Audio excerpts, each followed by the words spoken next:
Vaiga PS government welfare UP school കൊടക്കാടിൽ 3ാം ക്ലാസ്സിൽ പഠിക്കുന്നു. ഞാൻ ഇന്നിവിടെ പറയാൻ പോകുന്നത് എന്റെ കുടുംബത്തിനെ കുറിച്ചാണ്.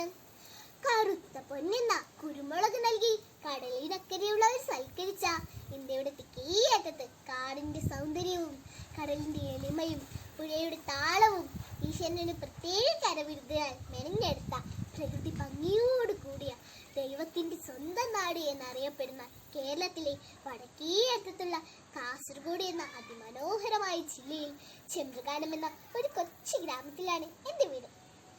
അച്ഛനും അമ്മയും അമ്മമ്മയും അച്ഛനും ഞാനും കൂടിയ സുഖത്തിലുമായൊരു വീട്. എൻ്റെ വീടിന്റെ മുമ്പിൽ സുന്ദരമായൊരു പൂന്തോട്ടമുണ്ട്. ഒഴിവ് സമയങ്ങളിൽ എന്നോടത്ത് ഓടാനും ചാടാനും കളിക്കാനും ഒക്കെ എൻ്റെ വീട്ടിലൊരു വളർത്തുനായുണ്ട്. അതുകൂടാതെ കുറേ കോഴികളും പക്ഷികളുമുണ്ട്. അവയുടെ കലപില ശബ്ദം കേൾക്കുമ്പോൾ മനസ്സ് കുളിര് കോരുന്നു. വീടാണ് വിദ്യാലയം, വീടാണ് പ്രഥമ ദേവാലയം എന്ന് കേട്ടിട്ടില്ലേ? വീടാണ് സമൂഹത്തിന്റെ ജീവകോശം. കുട്ടികളുടെ സ്വഭാവ രൂപീകരണം ആരംഭിക്കുന്നത് വീട്ടിൽ നിന്നാണ്. അതിൽ മാതാപിതാക്കൾക്കുള്ള സ്ഥാനം വളരെ വലുതാണ്. ഒരിക്കൽ നെപ്പോളിയൻ ചക്രവർത്തി തന്റെ സുഹൃത്തിനോട് ചോദിച്ചു, ഫ്രാൻസിലെ യുവാക്കളെ വിദ്യാസമ്പന്നരാക്കി തീർക്കാൻ എന്താണ് ആവശ്യം? നല്ല മാതാപിതാക്കൾ. സുഹൃത്തിന്റെ മറുപടി ഇതായിരുന്നു, അതിൽ നല്ല മാതാപിതാക്കൾ. മാതാപിതാക്കളുടെ പ്രാധാന്യം ഞാൻ ഇവിടെ കാണുന്നു. ഒരു ശരിയായ ശിക്ഷണം, ഉപദേശങ്ങൾ, മാർഗനിർദ്ദേശങ്ങൾ, ജീവിതത്തിലുണ്ടാകുന്ന ഗുണങ്ങൾ വളരെ വലുതാണ്.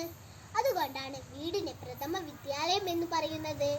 സ്നേഹവും സൗഹൃദവും നിലനിൽക്കുന്ന വീട്ടിൽ നിന്ന് വളർന്നു വരുന്ന മക്കൾ ഭാവിയിൽ വീടിനും സമൂഹത്തിനും വേണ്ടപ്പെട്ട വ്യക്തികളായി തീരും. കൂടുമ്പോൾ ഇമ്പമുള്ളതാണ് കുടുംബം. കൂടുമ്പോൾ ഇമ്പമുണ്ടാകേണ്ട പല കുടുംബത്തിലും ഇന്ന് ശാപവും കണ്ണീരുമായി മാറിയിരിക്കുകയാണ്. പരസ്പരം കലഹിച്ചും വഴക്കുണ്ടാക്കിയും മുന്നോട്ട് പോകുന്ന മാതാപിതാക്കളും മക്കളും കുടുംബത്തിന്റെ സ്നേഹവും സൗഭാഗ്യവും നഷ്ടപ്പെടുത്തുന്നു. അതുകൊണ്ട് പരസ്പരം സ്നേഹിച്ചും ബഹുമാനിച്ചും നമ്മുടെ കുടുംബങ്ങളെ ഭൂമിയിലെ പരദീസയാക്കി മാറ്റാൻ നമുക്ക് എല്ലാവർക്കും പരിശ്രമിക്കാൻ പ്രാർത്ഥിക്കാം.